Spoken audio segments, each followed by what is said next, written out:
Semuanya, kita ketemu lagi di acara Atlantis Series ke-60. Mohon maaf, tadi echo, jadi saya cancel. Ini saya coba lagi sekali lagi ini. Oke, kita tunggu Mas Agung dan Mas Anton. Coba kita tes sekali lagi ya. Mas Agung masuk. Mas Anton.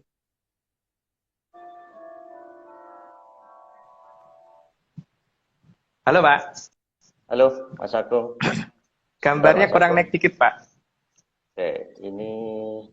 Nah, oke, Oke, Mas. cukup. Oke Mas, saya invite Mas. Ini suaranya kok bagus Mas ini? Kelihatannya Ya di nggak tahu. ininya Mas Anton deh Mas. Karena begitu Mas Anton masuk tadi kayak ada double ya. Nggak tahu. Dokter Sumbo gabung juga, selamat malam. Oke, kita tunggu sebentar Mas. Anton.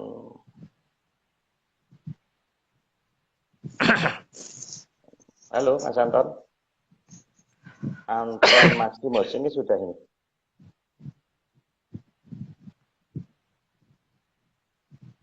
Anton Maximus invited. Ini udah statusnya invited. Oke Mas, Tapi belum. sambil nunggu Mas kita ngobrol Mas. Jadi Oke.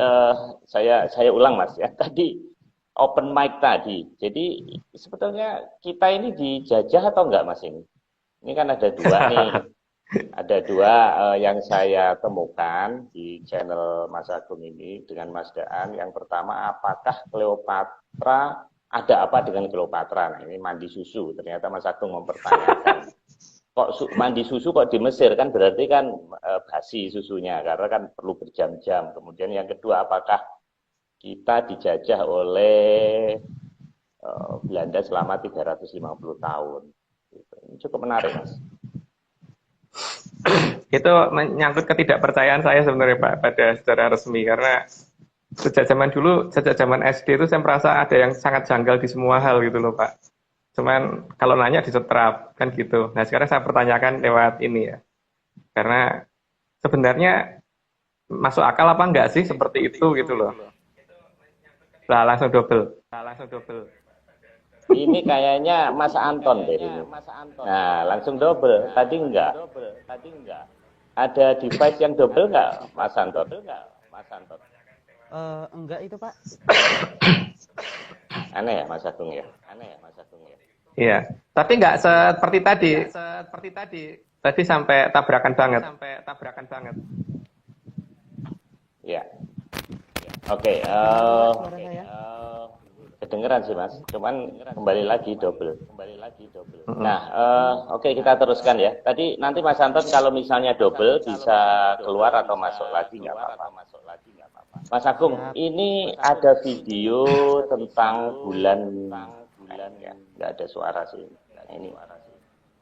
Itu video saya itu Pak. Oh ini dari Mas Agung. Iya. Oh saya dapat dari Mas Nogo ini. Iya, itu video saya. Saya video kira kemarin malam. Kemarin malam pagi. Pagi Pak, bukan malam.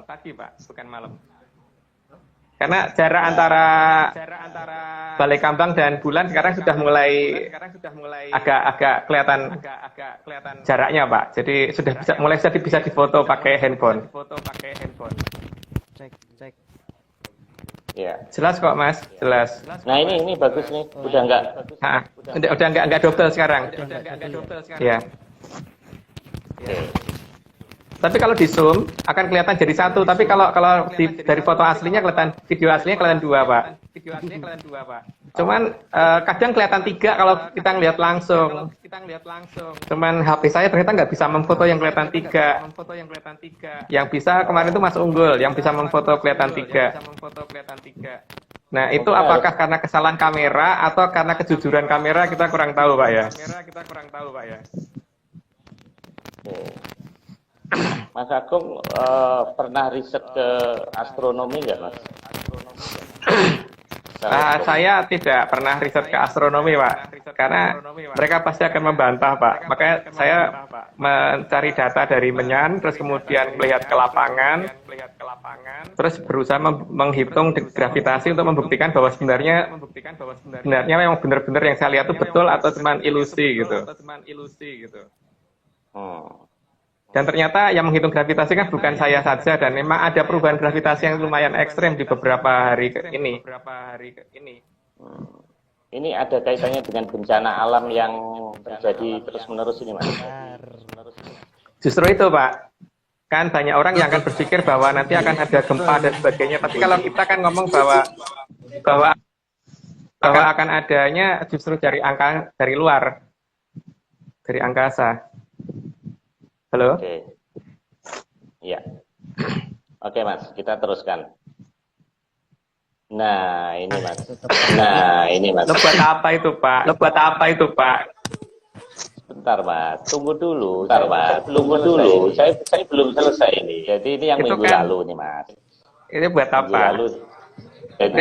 Ini ada dua ini. Ini ada dua ini. Ini apa nih, Mas? Sama ini. Ini apa nih, Mas, yang di tengah ini? Itu kabel ini, Pak. Kabel. Oke. Nah, kemudian ini Mas. Saya dapat gambar. Yang mana, Pak? Lebih jelas ini, Mas. Nah, ini. Tes. Nah, ini. Gak jelas, Pak, yang mana yang anak-anak kecil, yang anak-anak kecil. Ini, Mas. Nah, ini Mas. Nah, ini. Yang mana ya? Ini. Mas Agung nggak lari lagi kan? Itu gasper saya itu, Pak. Bisa. Oke, Mas. Itu gasper saya lepas. Makanya saya mungkin kesalahan kamera, jadi jadi kelihatan agak aneh gitu. Ini rekan-rekan penyanyi nggak percaya ini, tidak ada yang percaya ini dengan keterangan Mas ini. Oke, sekarang satu lagi nih, Mas. Saya ngasih mau bukti. Ini Mas Agung harus percaya. Percaya apaan sih, Pak? Nah, ini. Coba. Yang mana? Perhatiin. Itu kan Bung Karno. Lah ini. Apanya, Pak? Ini yang dipegang ini. Nih, saya zoom ya. Persis. Enggak. Persis dari mana? Itu kan pedang komando Kanjeng Kiai Gamang. Kalau saya kan tadi Gesper Sambo. Jauh, Pak. Beda, Pak. Tuh. Mana loh, Pak? Salah, Pak. Salah. Persis. Enggak. Nah, udah. Mas Agung nggak bisa ngelak. Nah, Mas Agung nanti. Mas Agung kok nggak tanya? Saya taunya dari mana? Pegangannya aja beda gitu loh, Pak. Coba yang gambar pertama kan lain pegangannya. Sama ini. Enggak. Oke, udah. Nanti Mas Agung akan diadili 137 penyanners nanti. Oke, Mas. Kita lanjutkan, Mas. Ini ada Mas Boxer nanya. Jadi apakah efek dari Jaya Anggada kembali orang yang dialami sekarang yang sakit lambung dan efeknya kecemas. Itu kan sebenarnya sudah pernah kita bahas dalam cerita yang Daru Beksi itu, Pak. Kan ciri-cirinya seperti itu. Makanya kenapa Daru Beksi kita dulu karena kita tahu Daru Beksi akan mulai muncul secara bertahap. Oke. Ini di chat banyak yang komplain nih, Mas. Komplain apaan, Pak? Komplain apaan, Pak? Suaranya echo ini. Double. Double. Iya. Iya. Wah, ya saya nggak tahu kalau itu. Coba Mas Anton, Iya. keluar dulu deh Mas. Nah, Kasihan diusir-usir. nggak apa-apa. Nah, kita tes. Nah, ini suaranya jelas ya Mas? Iya, nggak double. Kalau begini nggak double. Wah, kelihatannya Mas Anton ini. Oke, Mas Anton. Atau mungkin Mas Anton nggak usah pakai headset kali ya? Justru nggak usah pakai headset gitu. Mungkin headsetnya ngeko. Atau di sana mungkin banyak orang sehingga rada ngeko gitu gara-gara ada beberapa orang di sekitarnya gitu, Pak. Nah, ini Mas Jip, Mas Gadang, Mas Maulana ini udah ini Mas. Oke Mas, kita protokol emergensi. Saya aja yang baca. Nanti Mas Anton coba di tengah ya. Mas Agung, ini nanti nggak selesai ini. Oke rekan-rekan, mohon maaf saya akan take over. Jadi ini adalah kelanjutan ya, rekan pendengar dari seri ke-55 dan 56 sampai sekarang 60 Mas Agung ya. Ini rangkaian Mas ya. Sampai ke seri berapa Mas nanti? Minimal di 62 Pak. Oke, Minimal di 62. Tapi kalau nggak pakai minimal ya nggak tahu sampai berapa karena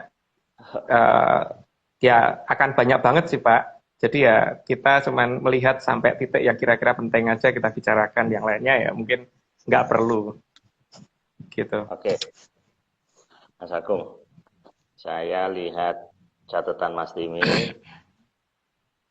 Nomor 1 Mas Agung, bumi adalah tempat manusia tinggal. Dengan segala kelebihan dan kekurangannya, manusia sudah berusaha untuk merawat bumi. Kayaknya itu sih sudah jelas Pak. Jelas. Mungkin nggak perlu dijelaskan lagi. Jadi kan kita sudah buang waktu terlalu banyak nih Pak. Kita lanjut dulu aja. Oke, ini saya sisipin dari Mas Nogo ini Mas. Ini sebetulnya tidak resmi saya masukin. Ini kemarin di suhu dataran tinggi Dieng Rabu 7 Juli 2021 tembus minus 8 derajat. Sebagai informasi. Keren dong. Keren. Oke, yang kedua Mas. Namun tidak sedikit manusia yang justru bertindak sebaliknya dan bangga akan kerusakan yang dibuatnya. Ya, itu kayaknya juga tidak perlu diperjelas Pak ya. Karena memang itu ya. Saya mau nambahin, jangan-jangan COVID ini Mas. Enggak ya? Oke. Saya tidak bisa komentar kalau itu. Oke, saya lanjutkan. Nomor 3, bahkan senjata pemusnah massal yang sangat mengerikan justru menjadi kebanggaan. Kepemilikan senjata pemusnah massal malah sering digunakan untuk menekan negara lain. Menekan adalah kebanggaan dari sebagian manusia atau mungkin lebih pas kalau dikatakan hanya mirip manusia. Nah ini apa nih Mas? Ya itu. Kalimat terakhir ini. Kan kalau manusia itu kan sih punya saling welas asih pada yang lain toh Pak. Tapi kalau mirip manusia itu kan cuman mirip toh Pak. Jadi ya karena cuman mirip gitu loh Pak. Kalau dikatakan mirip hewan berarti kan dia masih manusia tapi bukan hewan gitu Pak. Tapi kalau dikatakan mirip manusia kira-kira ya Pak Maris pasti lebih paham lah. Mirip orang. Jadi kalau dikatakan, jadi kadang-kadang saya bingung juga sih kalau ada teman saya lagi omel-omelan sama temen gitu, dia ngomong saya kayak hewan gitu, terus saya ngomong kayak dasar koyo wong kayak orang gitu. Malah dia kayaknya sadarnya telat Pak. bahwa itu lebih menyakitkan daripada dikatakan kayak hewan gitu. Oke. Lanjut Pak. Nomor 4. Alam terkadang juga mulai tidak berpihak pada kehidupan, karena alam juga punya batas kesabaran sendiri. Sehingga mereka juga bisa bertindak dengan atau tanpa peringatan. Nah ini yang kadang-kadang manusia kurang menyadari di situ ya, karena nggak tahu kenapa, tapi di sistem pendidikan kita itu hanya menyatakan kebendaan gitu loh, jadi tidak pernah melacak bahwa semua makhluk itu punya nyawa gitu. Bahkan ya seperti gini ya, kalau kita punya batu sama batu bata gitu. Batu bata itu proses dibentuknya kan mulai dari dipacul, diinjek-injek, dibentuk, dibakar gitu kan Pak. Sehingga tingkat kalau dikatakan itu sebagai makhluk hidup, maka tingkat sakitnya lebih tinggi daripada si batu. Nah, yang jadi masalah gini, kalau ada maling, kita ngelempar batu dengan lempar batu bata yang ukurannya sama, pasti batu bata akan lebih cepat kena daripada batu, Pak. Karena balas dendamnya akan lebih tinggi si batu bata daripada si batu itu, Pak. Itu ya sebagai contoh bahwa benda itu nggak ada yang benda mati. Cuman masalahnya kan karena zaman sekarang ini semuanya dianggap benda matikan gitu loh. Bahkan benda hidup pun kita ngomongnya kalau dipotong gitu. Jadi bukan seperti kertas dipotong hanya gitu aja kan. Bukan itu bukan sesuatu yang bernyawa yang harusnya kita harus gimana gitu loh. Ya pokoknya gini Pak. Karena sudah ada perubahan tradisi sehingga manusia mungkin kurang menghormati alam sehingga semua benda dianggap bahwa yang ada itu cuman manusia sama benda yang lain gitu. Jadi bukan sebagai makhluk yang lain gitu yang harusnya juga saling menjaga gitu. Oke Pak, lanjut dulu aja. Oke. Efek yang ditimbulkan dari marahnya alam bisa lebih mengerikan dari dampak sebuah peperangan. Ya, saya pikir cukup jelas ya. Contoh tsunami di Jepang dan bencana yang lain dan sebagainya gitu. Cuman mungkin banyak bisa dicari sendirilah itu efek kalau alam sudah mulai bergerak itu seperti apa gitu. Oke, dilanjut Pak. Oke. Yang sungguh disayangkan karena teknologi masa lalu dilupakan. Sehingga gerakan alam seolah hanya menjadi mitos kalau bisa dikendalikan. Nah, ini gimana, Mas? Nah, misalkan sekarang ini aja Pak, dengan adanya beberapa istana Balai Kambang yang mendekat dan ada beberapa yang di belakang bulan dan ada yang tidak di belakang bulan, sehingga kita bisa ngukur dengan jelas efek dari perubahan gravitasi per jam itu akan kelihatan grafiknya seperti apa. Dan beberapa teman juga sudah mulai menghitung dan kita menemukan angka yang cukup aneh sebenarnya, tapi tidak akan kita ekspos di sini. Nah itu kan kita cenderung kalau misalkan efek dari gaya tarik dari sana dan ketika di sana ada di atas dan ada di bawah, kalau ada di atas kan gravitasi kita berarti akan berkurang. Tapi kalau dia ada di bawah kita, berarti pas gravitasi kita akan membesar. Hal yang seperti ini itu kan seperti kasur yang ditekan kemudian dilepas, ditekan, dilepas gitu kan Pak. Itu kan akan ada efek yang lumayan akan terjadi gitu loh. Tapi ya itu, kita menganggap bahwa ini mitos, padahal seharusnya kita mencari cara menghubungi mereka atau Pak? Bukan kemudian didiamkan begini aja kan. Gue lagi ngapain? Harusnya gitu kan. Kita nanya dong, jangan dicuekin apalagi dianggap gak ada atau dianggap mitos banget atau dianggap mitos sebenarnya. Tapi ya itulah zaman sekarang gitu. Dan itu yang dikatakan pinter tuh ya seperti itu kalau berhasil memitoskan sesuatu yang seharusnya bukan mitos gitu Pak. Mungkin mau lanjut Pak. Oke. Slide ke-7. Padahal ancaman bagi kehidupan bukan hanya datang dari manusia dan dari dalam bumi, tapi juga ada yang datang dari luar bumi. Meteor ini, Mas. Gambarnya sih kayaknya seperti itu, tapi kan sebenarnya bukan di situ aja, Pak. Karena kehidupan yang ada di bumi ini sangat dipengaruhi sesuatu yang dari luar juga. Misalkan masalah dalam bumi beredar aja kan kita bumi ini mengikuti di mana matahari dan matahari mengikuti galaksi dan galaksi mengikuti pusatnya lagi yang nggak tahu kita ada di mana gitu kan Pak. Itu dari sisi gerakan, belum dari sisi yang lain. Apalagi kalau seperti yang saya katakan waktu itu bahwa bumi mulai memasuki Tejo Darbo Suro. Nah itu kan jelas ya ada sesuatu dari luar yang akan masuk ke bumi. Nah sayangnya kalau ini cuma dianggap mitos kan kemudian akibatnya penanggulangan Tejo Darbo Suro itu jadi nggak ada toh Pak.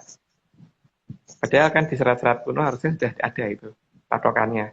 Cuman kalau percaya itu kan dianggap kuno Pak sekarang. Gitu Pak. Oke. Lanjut Mas ya. Iya. Ancaman nyata yang bisa terlihat adalah wujud benda angkasa yang dapat dilihat dengan berbagai peralatan modern. Meskipun untuk saat ini belum ada yang membahayakan bumi, tetapi kewaspadaan tetap harus dimiliki oleh manusia. Ya, karena kan peralatan yang dimiliki itu belum tentu bisa menjangkau semuanya, Pak. Buktinya kan sekarang gini ya, dengan kamera terbaik sekalipun, itu moto gendruwo masih belum bisa gitu loh Pak. Atau dengan kamera sebagus apapun, moto WW itu belum bisa gitu. Atau dengan senjata sebaik apapun, nembak kuntilanak juga belum bisa gitu kan Pak. Itu mau diakuin apa tidak, kenyataannya begitu gitu loh. Ayo, dari artinya teknologi itu sebenarnya belum sampai.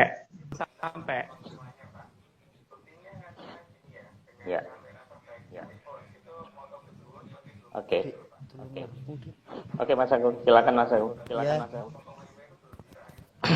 Ini sampai nomor 9. 9. Monggo Mas. Oke, Anton. Mas Anton, nomor 10. Sorry, itu 9. nomor 8. Ya, sekarang 9.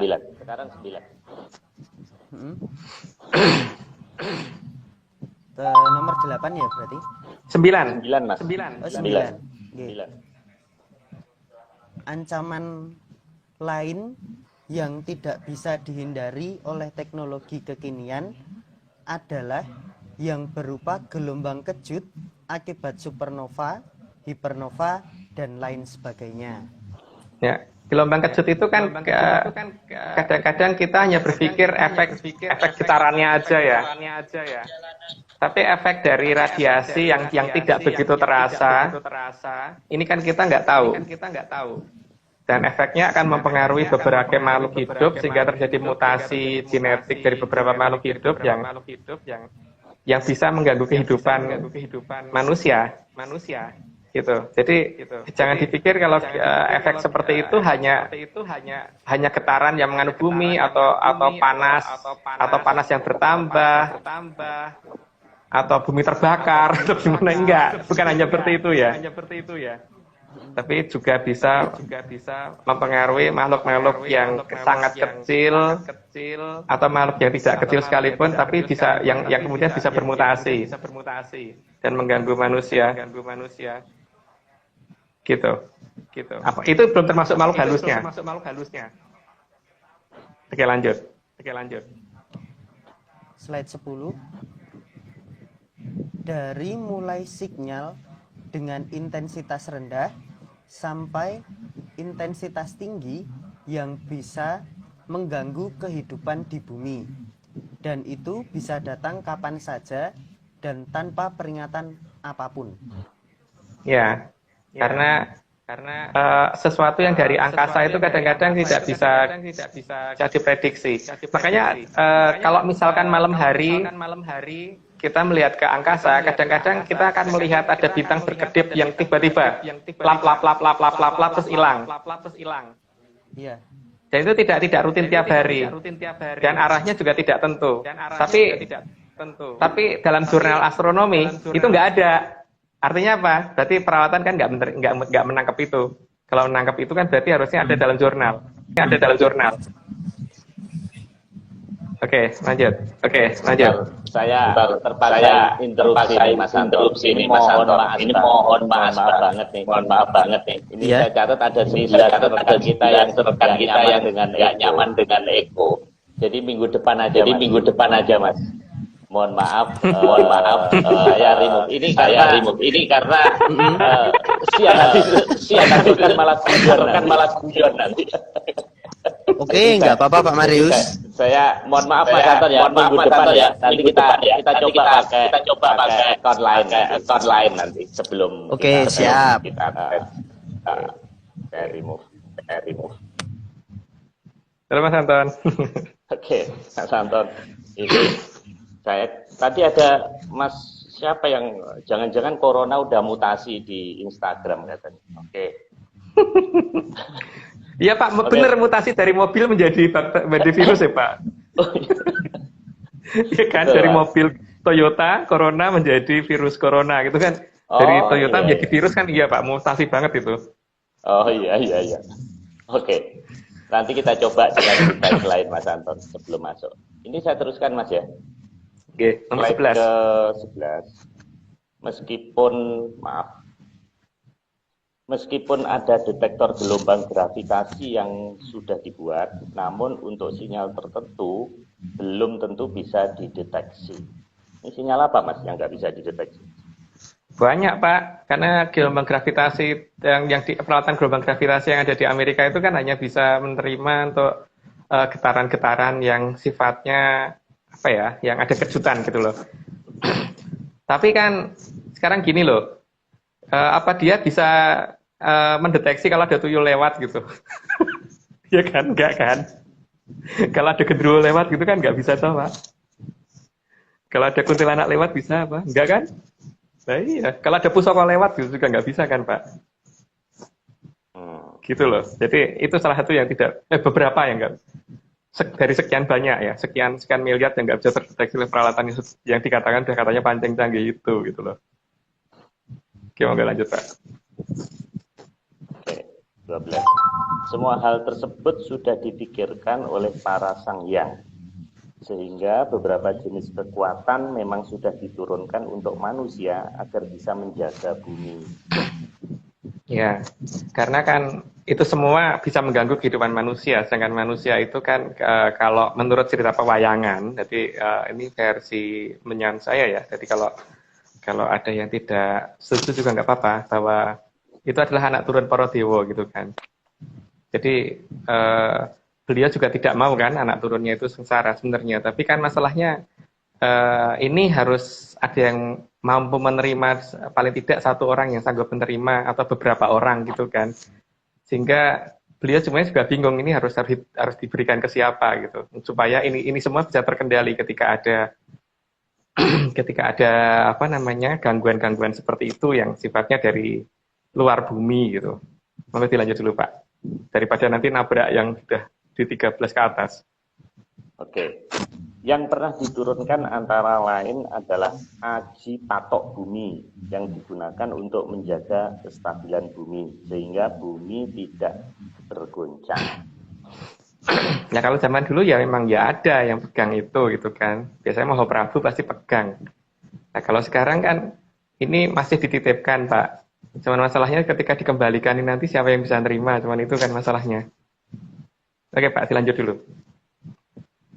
Mas, kalau Gunung Tidar itu katanya paku buminya tanah Jawa, bener nggak Mas? Kalau saya setengah nggak setuju Pak. Karena saya melihat seharusnya nggak jauh dari Berantas patoknya bumi itu disimpannya. Makanya kapan-kapan kalau ini Pak, kapan-kapan tak tunjukin di mana posisinya Gua Keskendo yang ada di dekat Gunung Pancar, Pak. Di Gunung Pancar malah, bukan di dekat. Itu ada daerah yang sesuai dengan yang diceritakan di pewayangan, mirip banget dengan cerita cerita Gua Keskendo. Itu ada di situ. Nah, patok bumi nggak jauh dari situ seharusnya Pak. Oke, lanjut dulu Pak. Lanjut. Aji patok bumi dahulu selalu dimiliki oleh para satria yang sangat dekat dengan bumi. Ciri dari para satria pemegang aji patok bumi, mereka jarang menggunakan alas kaki. Nah, ini malah sehat ini Mas.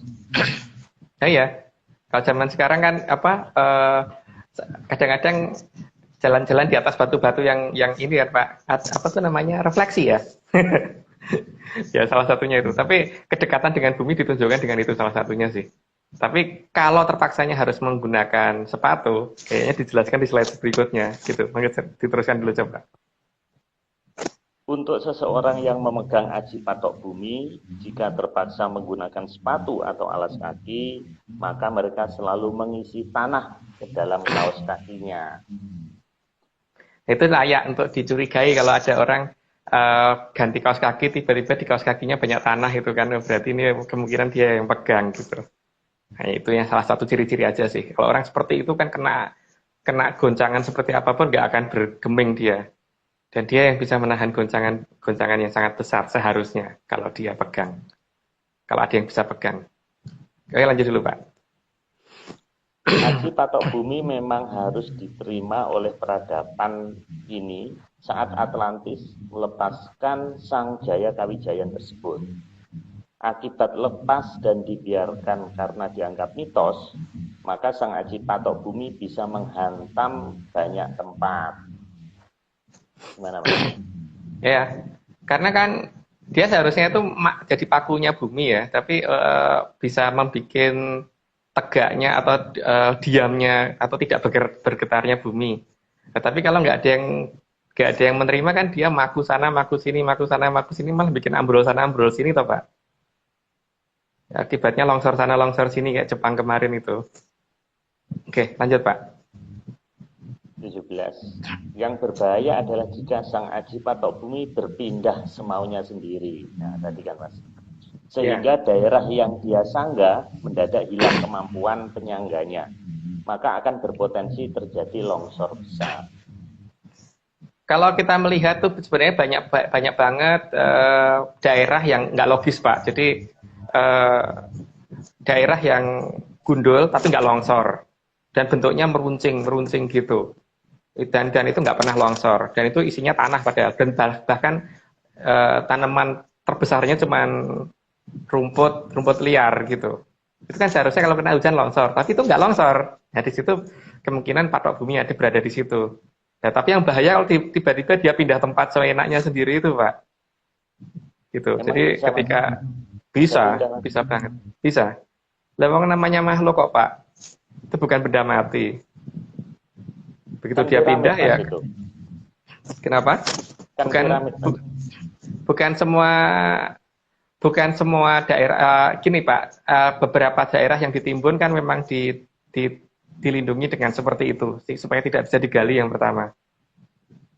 Yang kedua supaya dalam jangka waktu ratusan bahkan mungkin ribuan tahun itu supaya tidak longsor sehingga supaya orang tidak pernah mengira kalau di situ di dalamnya ada bangunan kan Pak. Dan untuk mengganggu sistem gelombang elektromagnetik dan sinyal-sinyal yang dipakai untuk mengadakan penelitian geologi di lokasi itu gitu. Jadi di geolistrik juga akan blur kalau patok bumi masih ada di situ gitu. Gitu Pak. Oke. Kita lanjut Mas ya. Ya. 18. Hilangnya sang aji patok bumi karena berpindah semaunya sendiri akan berakibat kelongsoran yang sangat besar. Meskipun daerah tersebut sangat subur dan banyak pepohonan besar, karena pohon tidak akan sanggup menyangga tanah yang kehilangan sang aji patok bumi. Berarti reboisasi nggak ada gunanya, Mas? Bertentangan dengan ilmu ini, Mas, kehutanan. Sekarang masalahnya banyak daerah longsor itu yang pohonnya gede-gede loh, Pak. Kalau pohonnya kecil-kecil, oke, berarti reboisasi benar ya. Jadi kan masalahnya kan reboisasi itu hanya bisa menyangga di sekian meter aja kan Pak. Tidak sampai sekian puluh meter atau sekian ratus meter ke bawah kan Pak. Sekian meter ke bawah doang yang bisa dia sangga. Sehingga kalau terjadi hujan yang berlebihan, maka lokasi tersebut tetap akan tetap geser. Kalau misalkan nggak ada kekuatan yang menyangga di situ. Itu kekuatan yang dimitoskan oleh zaman sekarang. Kalau itu tidak ada ya pasti akan brel gitu Pak. Lanjut Pak. Meskipun bukit atau gunung sangat gundul, tapi kalau sang aji patok bumi masih ada di situ, maka bukit ataupun gunung tidak akan longsor. Ya, banyak kejadian itu. Bisa dilihat di daerah Gunung Kidul, di daerah pesisir selatan Jawa itu banyak perbukitan yang gundul tapi nggak pernah longsor kena hujan seberapa gedenya sekalipun. Begitu juga di sekitar Caryo, Jonggol dan sekitarnya itu gitu. Itu kan harusnya sudah mulai dicurigai kan daerah seperti itu, bukan didiemin aja gitu. Siapa tahu kan lokasi kekuatan tersebut bisa membantu daerah yang lain yang mungkin dalam kondisi kritis malah supaya tidak terjadi bencana di lokasi yang lain gitu. Ya, tapi itu kan kalau dianggap mitos ya begitulah. Oke Pak, mengerti lanjut. Karena sang aji patok bumi adalah jaya kawijayan yang terdiri dari banyak entitas yang diatur oleh sang aji yang merupakan pimpinan entitas patok bumi. Ya, jadi yang pimpinannya kan yang ngatur Pak. Jadi kan itu yang pimpinannya atau yang dikatakan aji yang terbesar itu biasanya yang pegang harusnya Moho Prabu lah. Kemudian yang lainnya itu kan nanti ada Perhapsara Hapsari yang akan mengatur itu untuk menjaga wilayah ini gitu. Nah, tapi ketika Hapsara Hapsari juga sudah dianggap tidak ada ya sudah Pak. Nggak ada lagi yang ngatur mereka. Lanjut Pak. Slide 21. Maka seharusnya aji patok bumi dianggap sebagai anugerah yang harus diterima oleh yang akan memegang kekuasaan di bumi. Pemegang kekuasaanlah yang dapat menggunakannya dengan benar, karena bisa sangat berbahaya apabila disalahgunakan. Ya iya toh Pak, kalau misalkan sekarang eh, dipakai untuk matok di daerah tertentu gitu, ketik daerah yang kena patoknya kan akan ambles. Nah, terus kemudian dicabut mendadak, lah lebih bahaya lagi kan kalau seperti itu. Gitu Pak. Ini ada komentar Mas dari Kek Gulam. Blitar Selatan katanya juga gundul tapi enggak longsor.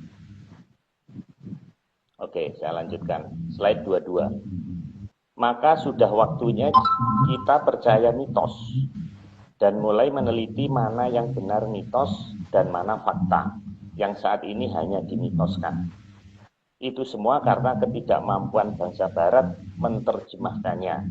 Dan fatalnya, itu yang justru kita pelajari dan percayai. Itu. Saat ini kita digeser loh supaya tidak mempercayai tradisi lama sama sekali. Bukti paling nyata adalah tradisi lama itu tidak ada dalam pelajaran kurikulum nasional, Pak. Jadi yang ada itu kurikulum itu ngikutin Barat semua. Dan kalau ada yang sifatnya tradisi, itu nanti akan digeser supaya orang jadi baik tapi nggak jadi sakti. Jadi akan banyak dirusak oleh yang namanya filsafat sih kalau menurut saya. Lanjut Pak. 23. Ya. Tidak mudah dalam mendapatkan sang aji patok bumi. Karena memang tidak terlihat dan juga tidak bisa dideteksi dengan peralatan modern apapun. Nah, iya, karena kalau seperti yang saya katakan tadi, bahkan yang lebih kasar ya, lebih kasar daripada patok bumi. Kalau patok bumi kan halus banget itu. Itu tidak bisa terdeteksi ya, seperti yang lebih kasar itu maksudnya seperti kayak kuntilanak dan sebagainya itu aja nggak terdeteksi oleh peralatan modern apalagi itu gitu loh. Jadi ya mana yang lebih canggih sebenarnya antara zaman dulu dan zaman sekarang, ya monggo diperhitungkan sendiri. Slide 24. Karena tidak mudahnya menemukan di mana tempat sang aji patok bumi akan beristirahat, maka Atlantis mengajarkan kita menggunakan hati dalam tanda kutip yang digambarkan dengan sangat jelas di selatan Jawa. Ini Mas ya. Ya, itu mulai kelihatan tahun 2019 kemarin itu pertama kali kelihatan. Di bulan Desember atau apa ya? Saya lupa itu sekitar tanggal berapanya saya lupa. Tapi waktu itu pernah kita ungkap pernah kita ungkap di IG Live ini juga kan. Dapat Valentine Day gitu. Valentine Day dari sana gitu loh Pak. Jadi sana itu sebenarnya pengen bantu banget, tapi masalahnya juga mengingat keterbatasan bahwa kitanya yang nggak mau dibantu toh Pak, kita nggak mau kenal kok. Gitu. Oke Pak, lanjut. Mas Agung, ini kan dari Google, berarti Amerika, NASA tahu dong gambar ini? Ya, pasti kelihatan Pak. Pasti kelihatan. Ada 3 loh itu sebenarnya, bukan cuma 1. Cuman yang paling jelas 1. Oh, tapi mereka nggak tahu Mas ya, sandi ini apa gitu, bangsa lain nggak ngerti. Ya, kalaupun ngerti pasti mengabaikan Pak. Kan mereka tuh terbiasa mengabaikan sesuatu hal yang tidak bisa mereka logikakan gitu loh Pak. Contohnya seperti matahari terbit dari utara, kenapa waktu itu cuma di Majene, terus hari ini kenapa cuma di daerah Jogja dan Cilengsi gitu kan Pak. Mereka pasti akan ngomong itu adalah hal yang umum gitu. Tapi umum gimana? Wong tahun lalu juga nggak begitu, tahun lalunya juga nggak begitu. Kalau umum itu kan harusnya tiap hari terjadi gitu kan. Gitu loh Pak. Jadi mereka terbiasa mengabaikan itu, atau mereka meneliti tapi mengusahakan supaya kita mengabaikan gitu kan Pak. Kebiasaan mereka kan seperti itu. Oke Pak, lanjut. 25. Sebenarnya ada 3 buah hati yang ditunjukkan di Laut Selatan Jawa.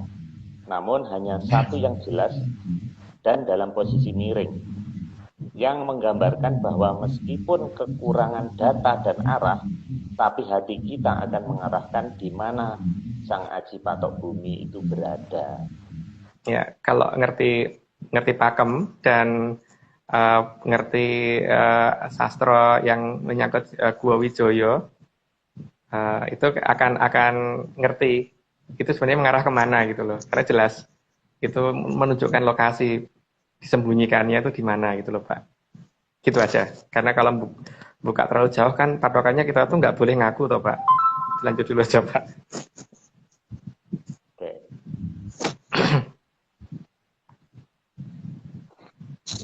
Slide 26. Salah satu Jaya Kawijayan yang akan dilepas oleh Atlantis adalah Aji Ketuk Lindu. Sang Aji Ketuk Lindu dulu memang milik para Mahaprabu yang ada di Nuswantara. Jadi harus ada yang sanggup menerimanya karena itu adalah anugerah. Iya Pak, karena kalau dibiarkan ya akan getar sana sini ya. Itu jelas kalau itu sih. Dan biasanya ada di kedalaman tertentu akan kelihatan itu dan makin lama akan makin naik ke permukaan. Tapi ya saya tidak bisa ngomong terlalu banyak. Yang jelas ini apa namanya? Semoga tidak gengsitas lagi lah kalau orang bisa mengendalikan itu karena memang itu harus dimiliki dan itu harus dipakai untuk menjaga supaya bumi ini jadi lebih tenang gitu kan. Oke, dilanjut aja Pak.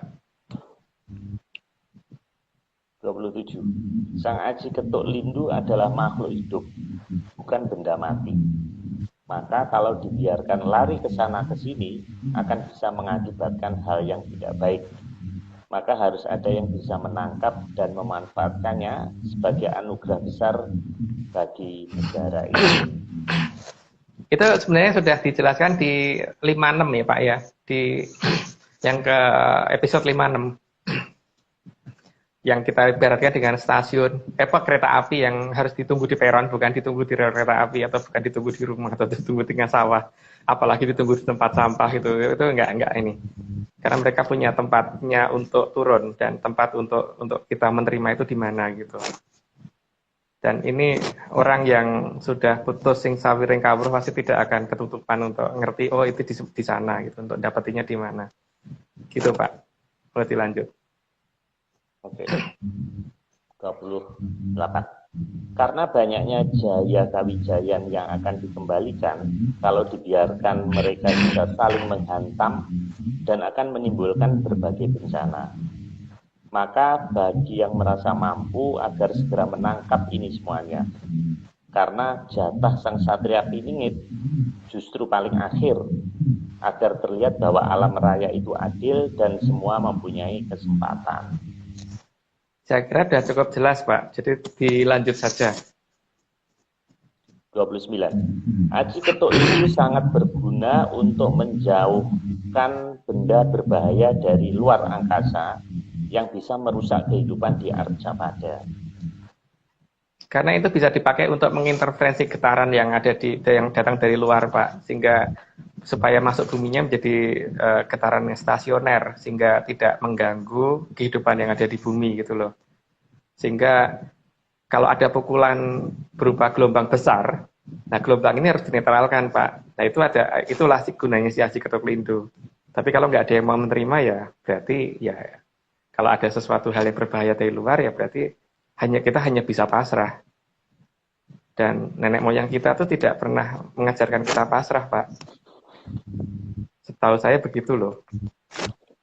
Karena kalau pasrah kan, kalau cuma terima ing pandum kan, kalau Majapahit hanya dikasih wilayah di Pulau Jawa, kenapa harus sampai ekspansi sana sini? Kalau ekspansi sana sini kan berarti orang terima ing pandum tuh Pak. Jadi ya itu harusnya begitu ya. Jadi kita harusnya tuh menangkap sesuatu kekuatan yang besar untuk melindungi bumi ini dari bahaya yang ada dari luar ataupun dari dalam bumi sendiri. Gitu. Oke Pak, dilanjut. 30. Selain itu, Aji Ketuk Lindu juga bisa digunakan mengintervensi gempa yang diakibatkan megatrust, sehingga megatrust akan tidak berbahaya. Dan kalau terjadi efeknya justru tidak merusak. Aji Ketuk Lindu adalah Jaya Kawijayan yang akan dikembalikan dan sudah diumumkan oleh para Sanghyang Batara Panyarikan di Kahyangan Repat Kepanasan karena hujan salah musim sudah mulai terjadi. Ya, tapi memang ini semua kan terjadinya kan pelan-pelan ya Pak ya. Jadi tidak langsung geruadak gitu enggak. Jadi Atlantis juga ngerti bahwa kalau langsung bril semuanya itu kita juga akan kelabakan karena kan 500 tahun ini tidak mudah untuk memahami untuk kembalinya itu semua. Jadi pasti akan satu persatu dan dari pertama mungkin mereka akan dikontrol oleh mereka juga supaya nggak lari ke sana ke sini. Tapi makin lama pasti akan dilepas juga Pak. Nah itu yang kita harus siap pada titik itu gitu nantinya supaya kita yang bisa mengatur gitu karena kalau sudah mereka melepas secara total. Lanjut Pak. 31. Karena gelombang jika diintervensi akan menghasilkan dua jenis gelombang, yaitu gelombang konstruktif yang saling menguatkan dan justru memperbesar efek gempa. Maka andai aji ketuk lindu dipegang oleh orang yang tidak tahu akan menyebabkan gempa yang lebih besar. Sedangkan sang satria piningit justru diizinkan memegang setelah yang merasa bisa mencoba dahulu. Bagi sang satria piningit, aji ketuk lindu akan bisa menghasilkan gelombang yang saling menghilangkan, sehingga terbentuk getaran yang tidak berbahaya.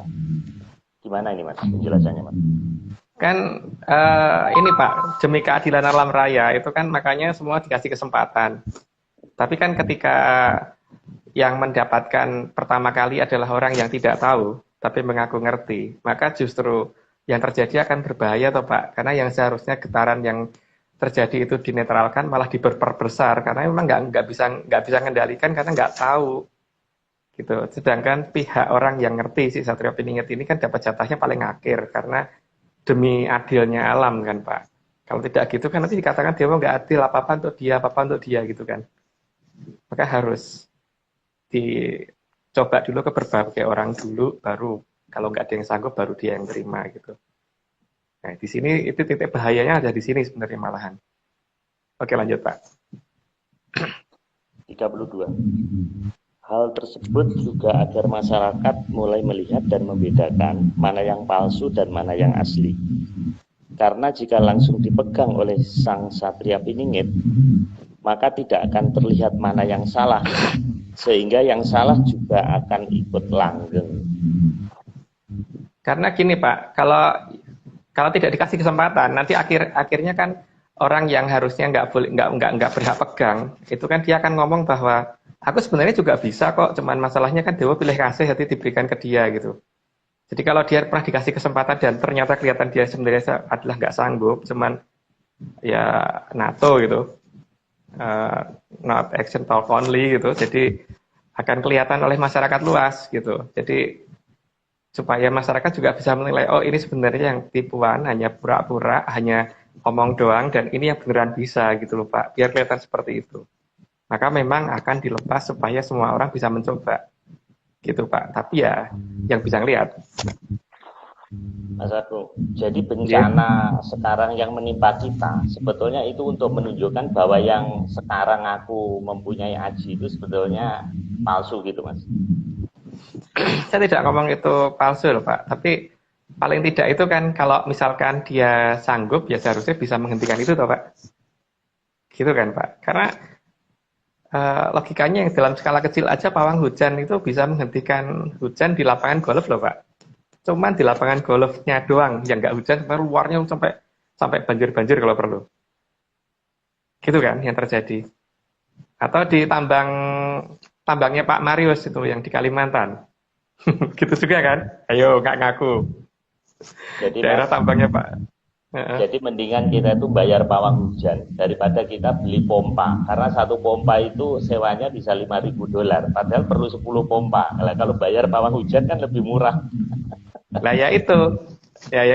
Makanya kan memang seperti itu yang harusnya dilakukan. Nah sekarang kan teknologi menyan itu lebih murah dan biasanya lebih efektif loh Pak. Cuman masalahnya kan kemudian diabaikan gitu loh. Masalahnya tidak diabaikan. Tapi kenyataannya kan Bapak memakai kan, dan banyak orang juga pakai sebenarnya itu cuma diem gitu kan. Itu lebih murah dan tidak ya, seperti misalkan gini Pak. Daripada kita bayar orang untuk jaga rumah, mending kan ngambil satu makhluk untuk jaga rumah gitu kan Pak. Sehingga ketika orang masuk rumah, begitu mau masuk udah langsung tidur, nggak bisa bangun gitu kan. Jadi tidak perlu gebukin, timbang bangunin suruh pergi gitu kan. Iya nggak? Kan lebih murah begitu. Kalau bayar orang untuk jaga, misalnya bayar satpam berapa gitu. Kalau itu kan paling cuman kembang telon 35 hari sekali itu kan nggak nyampe 10.000 Pak. Per bulan. 35 hari itu lebih dari 1 bulan deh ya. Per 35 hari. Mas Agung ini insinyur malah ngajarin klinik, Mas. Loh, saya bukan insinyur Pak, saya bukan ngajarin klinik juga ini di sini, karena saya itu hanya karena orang desa. Jadi di desa saya tuh dulu apa-apa tuh serba murah seperti itu gitu loh. Lah kalau saya lihat di kehidupan di kota itu, saya kadang-kadang lihat loh kok ini ya, apa-apa harus mahal ya. Padahal sebenarnya jaga rumah pakai ini aja bisa lebih murah. Bahkan anjing liar pun sampai minggir kalau ini. Tapi kalau pakai satpam belum tentu satpamnya berani kalau anjing liar mendekat gitu kan. Itu Tapi kan ini ya. apakah Bung Karno bisa menghentikan bencana alam, Mas? Kan enggak juga, Mas.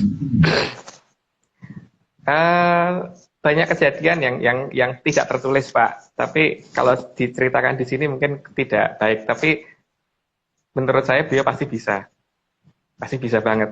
Mobilnya aja bisa masuk ke laut dan tidak tenggelam. Sampai dengan hari ini mobilnya masih ada loh yang Fiatnya itu, yang kalau dipakai sowan ke Keraton Selatan. Itu masih ada kan Pak kendaraan itu sampai hari ini. Gitu.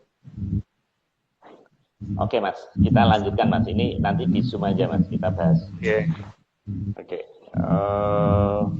Tadi sampai mana ya? 35 Pak sekarang. Oh, ini Sekarang 35 Mas. Bukan 33 ya? Sebentar ya, apa aku kebablasan apa yo? Ya coba dibaca lagi aja Pak. Udah Pak 33. Oh, sudah ya? Udah ya? 34 coba. Oh, ini ya? 34 ya juga udah. 35 iya. Nah, ini efek Asi Ketuk Lindu ini kayaknya. Karena anugerah yang datang dari awang-awang memang harus diterima dan beberapa hal untuk menangkapnya sudah dijelaskan secara sepintas di seri 55 dan 56. Ya, sudah jelas. Lanjut aja, Pak. Oke. 36. Maka demi ketentraman alam raya, kekuatan tersebut akan dikembalikan. Karena kalau dibiarkan liar dan tidak ada yang menangkap dan memanfaatkannya secara benar, akan berubah menjadi malapetaka. Sang Aji Ketuk Lindu ini yang dalam jangka tertulis bisa mengakibatkan lindu ping pitu sedino. Ya. Ya, tak pikir sudah jelas ya, lindu itu gempa kan. Ping pitu itu 7 kali sedino sehari, ya, gempa 7 kali sehari. Udah jelas sih Pak, nggak perlu dijelasin lagi. Oke, 37. Karena jika semuanya takut dan malah menganggap ini sebagai hukuman atau kutukan, maka alam raya malah akan semakin rusak. Perlu ada jiwa yang mau berkorban, terutama bagi yang merasa mampu untuk menerima ini agar menjadi lebih baik. Meskipun risikonya tidaklah kecil, tapi pengorbanan tersebut adalah hal yang sangat mulia. Life is all about sacrifice. Ini apa Mas? Menerima kekuatan itu tidak mudah Pak, dan tidak ringan gitu. Ada tanggung jawabnya juga. Ya, dengan mempunyai Aji Ketuk Lindu kan berarti kita merasakan goncangan dalam badan kita sendiri itu luar biasa besarnya ya, dan kita harus bisa menahan dan supaya tidak kelihatan orang kalau ada sesuatu dalam diri kita yang sebenarnya itu membuat pusing kayak bikin apa kayak gitu loh Pak. Dan itu kalau tidak kuat bisa ambruk beneran orangnya. Tapi kan itu harus ada yang bisa nerima Pak. Kalau tidak kan dilepaskan di luar ya ambiar lah daerah luar gitu. Sehingga harus ada yang bisa menerima itu, dan kalau kuat berarti ya dia merasakan itu ya cuman seperti getaran-getaran di dalam badannya. Tapi kalau tidak ya goncangan yang besar yang dia rasakan. Dan badannya bisa pecah kalau misalkan tidak sanggup. Tapi kalau berat, kenapa orang kok berlomba-lomba pengen sakti Mas? Pengen jadi pemimpin, pengen punya pusaka, kan itu berat Mas. Nah, masalahnya kan banyak orang yang tidak bisa mengukur kekuatan toh Pak. Bahwa ukurannya dia tuh gelas, ember, gentong atau apa gitu. Jadi kalau diisi air sebesar ember itu kira-kira dia muat apa enggak kan nggak ngerti masalahnya karena ajaran untuk ngukur dirinya sendiri ini kan dan atau memperbesar kemampuan daya tampungnya ini kan sudah hilang Pak. Diganti dengan ajaran moral dan ajaran filsafat yang ada di Jawa. Bukan hanya di Jawa sih, di daerah-daerah lain juga begitu, banyak yang dirubah seperti itu gitu loh. Maka kalau kita lihat kan sebenarnya banyak ajaran yang saat ini berbeda itu nggak nyambung loh Pak dengan ajaran kuno itu yang contohnya tuh untuk melihat hantu aja itu ajarannya udah beda, nggak itu gitu kan. Lanjut dulu aja Pak karena nanti enggak kita kan bukan mengajarin orang di sini. Oke. 38. Di sini sekali lagi diingatkan bagi yang merasa mampu agar bersiap-siap untuk menangkap saat mulai ada gempa tanpa epicentrum. Kejadian ini kan sebenarnya terjadinya masih nanti, tapi kita menceritakan saat ini seperti pada saat kita menceritakan daru beksi, saat ini kan sudah mulai ada COVID rasa daru beksi toh Pak, yang di India itu. Yang kita coba aja ciri-cirinya Bapak perhatikan dengan apa yang kita ungkapkan di episode daru beksi gitu. Jadi COVID rasa daru beksi kan sudah terjadi di India itu. Kita sudah ingatkan. Makanya kan kita ingatkan sekarang itu bukan untuk hari ini gitu ya Pak ya. Tapi lebih baik kalau yang nggak percaya dianggap dongeng juga nggak apa-apa gitu loh. Karena saya emang hobinya dongeng sih Pak. Berarti lanjut. COVID daru beksi, oke. Kayaknya oke juga itu. 39. Agar bisa menangkap para jaya kawijayan yang akan dikembalikan, maka butuh keahlian melihat dengan mata satu. Karena melihat dengan mata satu, pasti akan jauh lebih cermat. Ini kita ingatkan berkali-kali Pak ya. Karena memang melihatnya harus pakai mata satu sih, karena melihatnya harus dari samping kan. Sehingga paling tidak orang sudah mulai harus mencoba gitu loh. Lihat sesuatu yang sliver itu tidak mungkin lihatnya ke depan, tapi lihatnya pasti ke samping. Maka kalau bisa satu mata dipejamkan itu lebih baik gitu kan.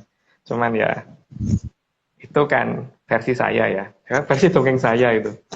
Gitu Pak. Agung, ini saya punya buku, ini tebal sekali. Saya beli waktu itu di luar negeri. Namanya History of the World. Nah, ini juga mata satu, Mas.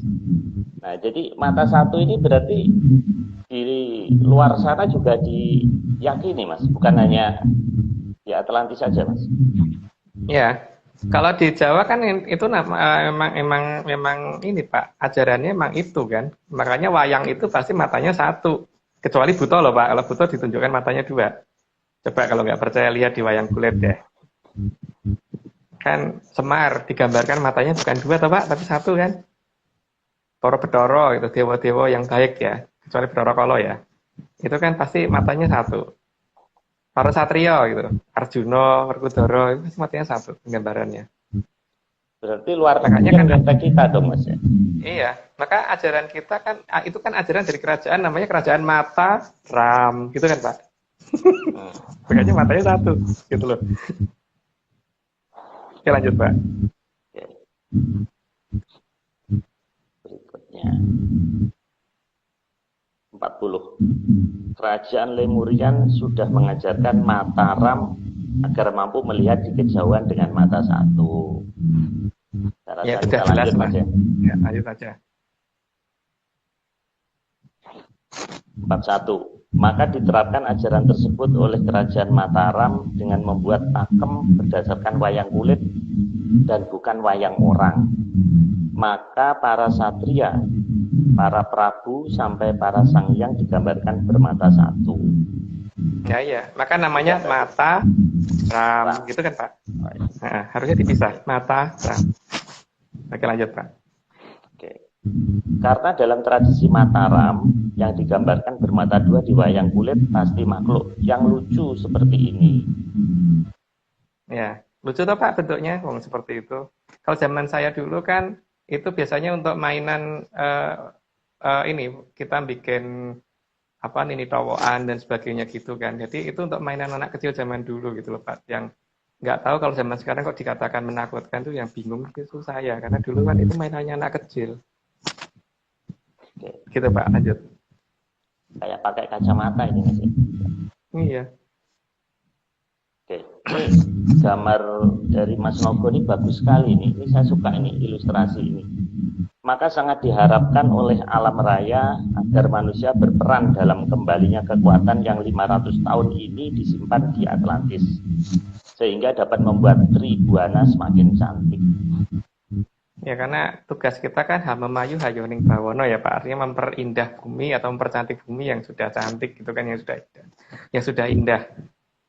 Tugas kita kan itu, bukan merusak bumi yang sudah indah, tapi memperindah bumi yang sudah indah atau mempercantik bumi yang sudah cantik. Dan itu kalau bisa bukan hanya bumi, tapi Triloko Buwana harus kita bikin seperti itu. Tribuana, jadi 3 alam raya kan Pak. Nah ini yang terakhir itu adalah pernyataan dari kita ke sana, jadi bukan untuk diterjemahkan Pak. Mau dilanjut 44 bukan untuk diterjemahkan. Hanya untuk dibacain. Jiling sedoyo saking pagedongan Jawi arso andamel hayuningrat kadyo samirono tumuruning kamulyaning Tribuana. Wah, saya udah kayak dalang nih Mas. Iya, pas caranya bicara udah tepat loh Pak. Wow. Ini saya sampai 100 kali ini ngulang-ngulang. Oke Mas, terakhir. Nah ini ada banyak yang nanya ini. 44+1. Kredit title. Ini kalau kita lihat beda dengan sandi sebelumnya ini Mas Agung. Ini saya nggak ngerti. Ini apa ini? Dahulu kang tumekeng lon-lonan sansaya dangu sansaya andadra. Telu telas tangi. TTT. Kami Saya tahu jelasin dan yang mendengar. ya, Gimana ya, ini Mas? saya hanya jelaskan yang 2 saja Pak ya, karena yang lainnya mungkin itu rahasia kita itu. Jadi untuk yang paling bawah kanan itu kan menyangkut tentang akan kumambange watu hitam dan silemim perahu gabus, itu ada jangkanya, itu udah ada kan, itu tunggu saja itu. Terus yang atas tengah itu yang dahulu kang tumekeng, itu harusnya kan tumekeng ing tanah Jawa harusnya. Tapi kalau pakai ing tanah Jawa nanti tidak dikirain kita cuman ras Jawa doang gitu, makanya tidak kita tulis tumekeng kemana gitu. Lon-lonan sansaya dangu sansaya andadra, jadi pelan-pelan, datangnya akan pelan-pelan, bertahap sedikit demi sedikit, dan makin lama makin tidak terkendali. Nah, supaya terkendali kan makanya kita membicarakan ini tadi loh Pak, supaya dahulu atau bencana itu terkendali gitu loh. Jadi 500 tahun ini bisa berlangsung dengan kondisi yang terkendali, bukan kemudian ya terlalu ini. Oh ya Pak, tadi untuk yang menyanyus yang Pak Marius ini yang bulan tadi kan masih kurang 1 toh, yang foto belum ditayangin sama Pak Marius kan, yang foto dari Mas Unggul yang kelihatan bulannya 3. Itu saya motonya susah banget loh Pak, nggak dapat yang dapat Mas Unggul loh, kelihatan 3. Minggu depan Mas, biar minggu depan panjang. Nah Mas Agung, ini saya mau coba invite, ini ada menyanners baru dari Palembang. Coba saya cek. Namanya Mbak Ayu, moga-moga ada ini. Saya pengen invite. Halo Mbak Ayu. Mbak Ayu, tinggal di accept Mbak.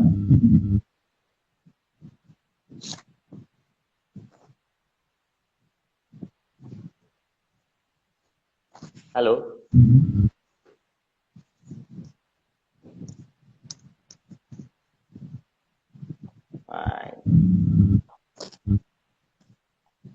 Takut sama Pak Marius mungkin. Iya, ini soalnya dia banyak tanya ini, makanya saya mendingan langsung nanya ke Mas Agung. Mbak Ayu, tinggal accept Mbak Ayu, silakan. Oke, nggak ada. Oke Mas Agung, ini siapa ya? Rekan-rekan. Mas Anton tadi aja Pak kan, masuk kasihan loh, langsung dikeluarin. Coba tahu ada pertanyaan dari Mas Anton. Mas Anton, oke. Anton, masuk. Silakan Mas Anton.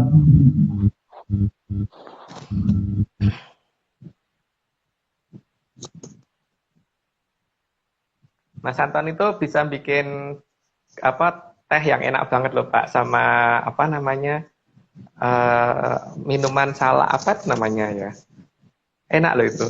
Saya kemarin beli yang minuman salaknya itu, gile.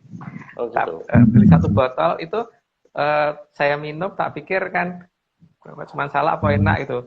Nggak sadar 1 botol gede itu habis nggak nyampe sejam loh Pak.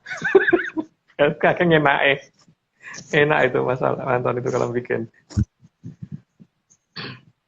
Halo Mas Anton. Nah ini. Nah, Mas Anton, ada pertanyaan Mas? Oke.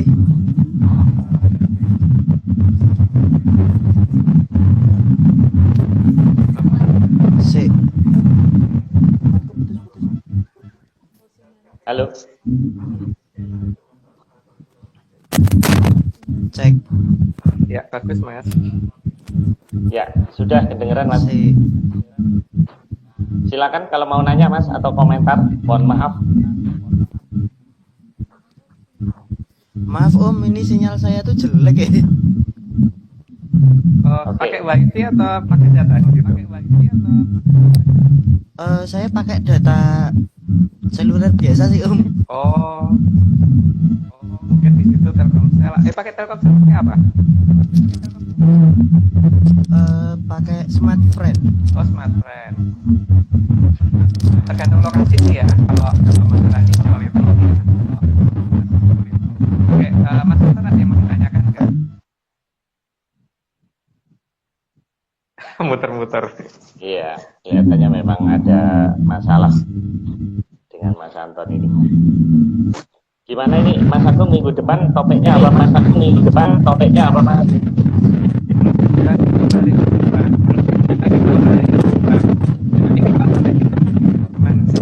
Judulnya apa ntar ya? Kan katanya Mas Agung. Ini Mas gitu ya. Ini pesannya itu apa? Karena itu apa? Karena kalau sudah yang penting alat yang menurut jadi sudah jadi dia dan baca nggak dimana jawabannya baca nggak dimana. Oke, Mas ada pertanyaan apa? Gemerutuk suaranya. Loh, hilang. Wah, ini memang Mukso Pak. Mukso. Mukso. Kata Mas Henry masuk area 36 Mas. Iya mungkin. Atau ambles atau apa Dwi Pratolo ya Pak. Dwi Pratolo ya, ambles. Atau malah ke atas. Nah itu, muncul lagi. Ini saya random aja ini. Halo, Oh. Menyaners. Selamat malam. Nah, ini jadi Enggak, banyak Pak. yang nyalain tapi nggak ini Mas, nggak standby, mungkin dengerin sambil nonton bola atau apa. Oke, Mas, ini sudah malam. Mas Nogo, terima kasih. Pak Iwan dan Mas Dani Argi ya, luar biasa. Jadi bikin slide itu nggak gampang, ternyata semalaman. Jadi Mas Nogo itu nggak tidur semalaman, subuh baru selesai. Nah ini ada Mas Ilham, saya coba Mas Ilham, ada namanya Ilham, karena acara ini sebetulnya bukan milik kita Mas, milik rekan-rekan semuanya Mas ini. Jadi saya ini sudah merasa bersalah kalau dikomplain banyak orang itu. Ya, oke, Mas Ilham, tadi ada namanya Ilham ya. Kalau dulu dunia dalam berita, sekarang penyam dalam berita gitu Pak ya. Iya, penyanus. Ini ada 2 Ilham ini yang mana Mas ya? Gak tahu saya. Ilham. Saya nggak Ya, bisa. oke lah. Ini tak saya scroll nggak jalan kalau tempat saya soalnya. Oh ya, tergantung ketakwaan sih Mas emang itu. Mas Ilham Fajar. Mas Ilham, silakan masuk. Ilham, ini ada Ilham Nur Muhammad ya. Ada 2. Oke, Mas Ilham. Saya udah invite. Halo. Halo, Mas Ilham. Kan ada 3 namanya Ilham ya. Oke. Oke Mas Agung, saya rasa cukup ini sudah cukup malam ya. Mohon maaf rekan-rekan. Eh, Rekan-rekan kalau yang ingin bertanya, mohon di awal saat ini nyebutin namanya, jadi nanti saya catat di akhir, nanti saya invite. Karena bagaimanapun juga ini komunitas, jadi kita semua diskusi di sini, walaupun tanpa kesimpulan Mas Agung ya. Jadi Iya, tanpa kesimpulan. Kita serahkan ke rekan-rekan semuanya. Oke. Penulis pesan, jangan invite saya belum mandi. Oke. Nah, ini Mas Nogo, saya ingatkan Mas Nogo itu janji mau bikin gift. Jadi gini Mas Agung, biar acara kita seru. Jadi rekan-rekan yang kita invite dan berhasil nanya itu nanti akan kita kasih gift, dan itu tiap minggu, tiap Rabu. Tapi ini kita lagi desain, Mas Nogo lagi mendesain bentuknya apa. Karena begitu jalan kan harus launching, harus terus-menerus gitu. Oke, selamat malam, salam Rebu Menyan, sampai ketemu Rebu minggu depan. Ya, sama Menyan. Salam Menyan Mas. Menyanyus minggu depan. Menyanyus. Baik Mas Agung, Jin, Merimu, baik rekan-rekan semuanya.